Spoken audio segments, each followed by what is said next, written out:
அனைவருக்கும் வணக்கம். இந்தியாவுக்கும் பாகிஸ்தானுக்கும் போர் மூடுகிற சூழல் உருவாகி இருக்குது நண்பர்களே.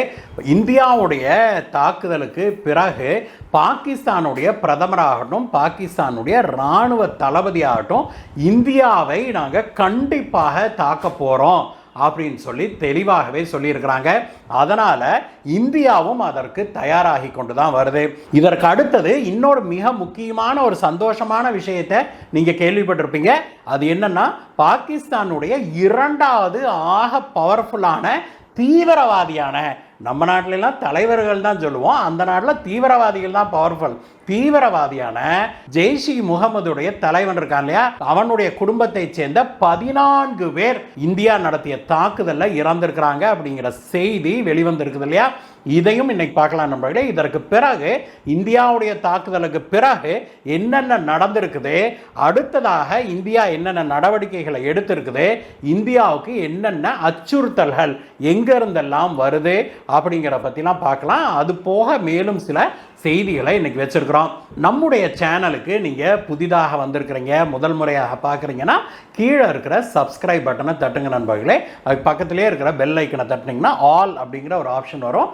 அதை கிளிக் பண்ணிட்டீங்கன்னா நாம் போடுகிற வீடியோக்கள் எல்லாம் உங்களை வந்து சேரும். வாங்க நண்பர்களே, வீடியோவுக்கு போகலாம்.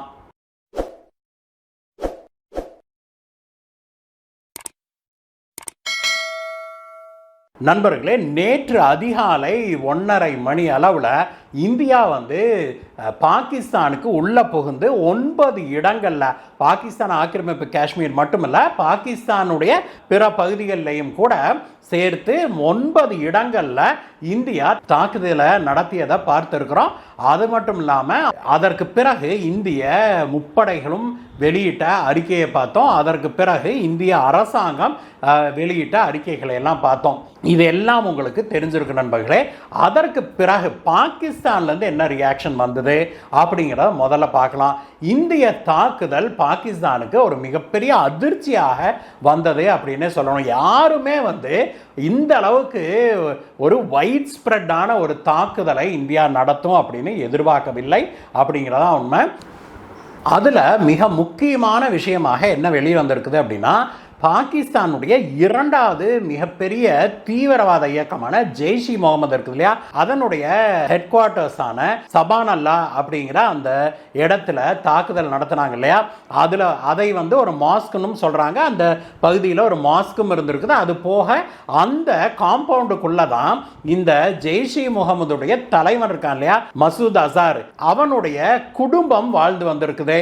இந்த தாக்குதலில், இந்தியா நடத்திய இந்த தாக்குதலில் அவனுடைய குடும்பம் மொத்தமும் காலி ஆயிடுச்சு அப்படின்னு சொல்றாங்க. மொத்தமாக 14 பேர் அதுல உயிரிழந்திருக்கிறாங்க.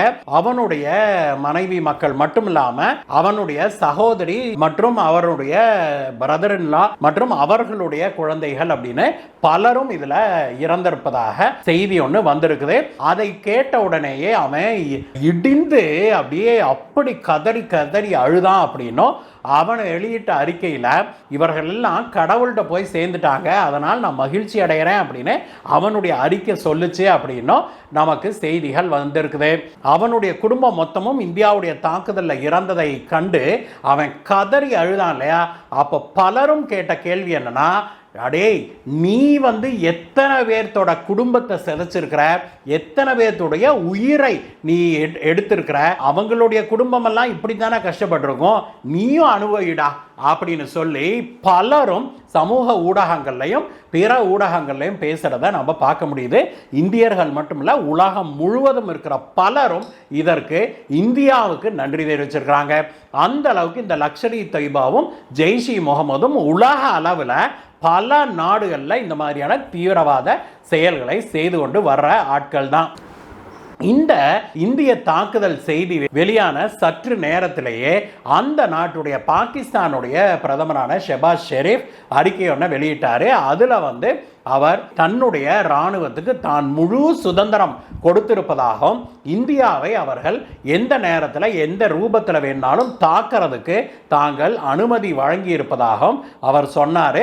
அவர் சொல்றத கேட்டு அந்த பக்கத்தில் நின்றுகிட்டு இருந்த அந்த நாட்டுடைய உண்மையான பவர் சென்டரான உண்மையான பவரை கையில் வச்சிருக்கிற அந்த நாட்டு ராணுவ தளபதி அசீம் முனீர் இருக்கான் இல்லையா, அவன் மாடு மாதிரி மண்டை ஆட்டுறதை பார்த்து பலரும் எள்ளி நகையாட ஆரம்பிச்சிருக்கிறாங்க.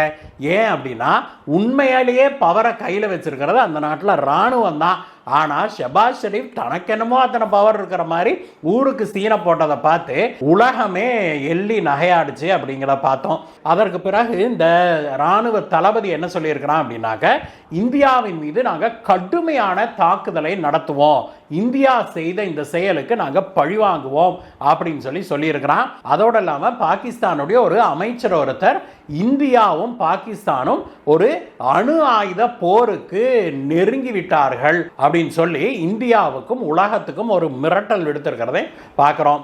இதெல்லாம் இப்படி நடந்துகிட்டு இருக்கும்போது, ஆல்மாத்தியால் இந்தியாவை மிரட்டிக்கிட்டு இருக்கும்போது, அந்த நாட்டுடைய பாதுகாப்புத்துறை அமைச்சர் இருக்கார் இல்லையா, அவர் இன்னொரு காமெடியை பண்ணியிருக்கிறாரு. அவர் எல்லாரும் அமைதியாக போக வேண்டிய நேரம் இது, இந்தியா இதோட நிறுத்திச்சுன்னா நாங்களும் ஒன்றும் செய்ய மாட்டோம் அப்படின்னு சொல்லி தெளிவாக நாங்கள் ஜகா வாங்குறோம் அப்படின்னு அவர் சொல்லியிருக்கிறாரு. அவர் தான் அந்த நாட்டுடைய பாதுகாப்புத்துறை அமைச்சர். இப்படி பாகிஸ்தான்லேருந்து பல காமெடிகள் வந்துகிட்டு இருக்கிற அதே சமயத்தில் இன்றைக்கு காலையில் இந்தியாவுடைய தேசிய பாதுகாப்பு ஆலோசகரான அஜித் தோவால் பாகிஸ்தானுடைய தேசிய பாதுகாப்பு ஆலோசகர்கிட்ட தொலைபேசி வாயிலாக அவர் பேசினாரு. அவர்கள் என்ன பேசினாங்க அப்படிங்கிற விஷயம் தெளிவாக வெளியில வரவில்லை அப்படின்னாலுமே கூட இந்தியா தான் எடுத்த நடவடிக்கைகள் பற்றி அவர் சுருக்கமாக சொன்னதாக சொல்லப்படுது. இதற்கு பாகிஸ்தானுடைய தேசிய பாதுகாப்பு ஆலோசகர் என்ன சொன்னாரு அப்படிங்கிறது இன்னும் வெளியில வரல நண்பர்களே. இதெல்லாம் ஒரு புறம் நடந்திருக்க, பாகிஸ்தான் இந்தியாவை தாக்குமா அப்படிங்கிறதா இப்பொழுது எல்லார் மனதிலும் எழுந்திருக்கிற $1 மில்லியன் கொஸ்டின். இந்த கேள்விக்கு பதில் எதுவாக இருந்தாலும் சரி, இந்தியா நாம் தயாராக இருக்க வேணும் அப்படின்னு சொல்லி பல நடவடிக்கைகளை முடுக்கி விட்டுருக்கிறாங்க. முதல் நடவடிக்கையாக என்ன சொல்லியிருக்கிறாங்கன்னா, இந்தியாவுடைய குஜராத் கரையில் இருந்து அந்த பக்கம் காஷ்மீர் எல்லை வரைக்கும், அதாவது இந்தியா பாகிஸ்தான் எல்லை முழுவதுமே இந்தியா இப்பொழுது நோ டேம் அப்படின்னு சொல்லி ஒரு அறிவிப்பு வெளியிட்டிருக்கிறாங்க. அதாவது இந்திய விமானப்படையும் இராணுவமும் பயிற்சிகளை மேற்கொள்வதால நாங்கள் இந்த பகுதியில் ஏவுகணைகள் ராக்கெட்டுகளை எல்லாம் விட்டு நாங்கள் பயிற்சிகளை மேற்கொள்கிறோம். அதனால் யாரும் இந்த பகுதிக்குள்ளாக பறக்கக்கூடாது, பறக்க வேணாம் அப்படின்னு சொல்லி இந்தியா நோட்டாம் அறிக்கை ஒன்று விட்டுருக்குது. நோட்டாம் அப்படின்னா நோட்டீஸ் டு ஏர்மென் அப்படிங்கிறதா அதனுடைய அர்த்தம். பறப்பவர்களுக்கான சுற்றறிக்கை அப்படிங்கிறதா அதனுடைய அர்த்தம். அதை பார்த்தோம்னாலே நீங்கள் இந்த ஃப்ளைட்டுகள் பறக்கிற அந்த மேப் இருக்குதுல்ல, இதை ஒரு லைவ் மேப் நம்பர்களே, அதில் பார்த்தீங்கனாலே தெரியும் இந்தியாவுடைய மேற்கு கரை முழுவதுமே கிட்டத்தட்ட எல்லையிலிருந்து ஒரு 500 கிலோமீட்டர் அளவுக்கு அனைத்து ஏர்போர்ட்டுகளையும் இந்தியா மூடிருச்சு. கிட்டத்தட்ட 25 ஏர்போர்ட்டுகளை இந்தியா அந்த பகுதியில் மூடி இருக்குது. அங்கே எந்த விதமான விமானங்களும் பறப்பதற்கு அனுமதி கிடையாது. அது நோட்டாம் அறிவிக்கப்பட்ட பகுதி அப்படிங்கிறத நம்ம பார்க்க முடியும். அப்போது வெளிநாட்டிலேருந்து வர்ற விமானங்கள்லாம் எப்படிங்க சார் வருது அப்படின்னா, இப்பொழுதெல்லாம் பாகிஸ்தானை சுற்றிக்கிட்டு கடல் மேலே பறந்து மும்பாய் இருக்குது இல்லையா, மும்பாய் வழியாக உள்ளே டெல்லிக்கு போகுது. அந்த வழியாக நமக்கு அகமதாபாத் ஏர்போர்ட் கூட திறந்து தான் இருக்குது நண்பர்களே. ஆனாலும் முழு நிலையில் திறக்கவில்லை அப்படின்னு சொல்கிறாங்க.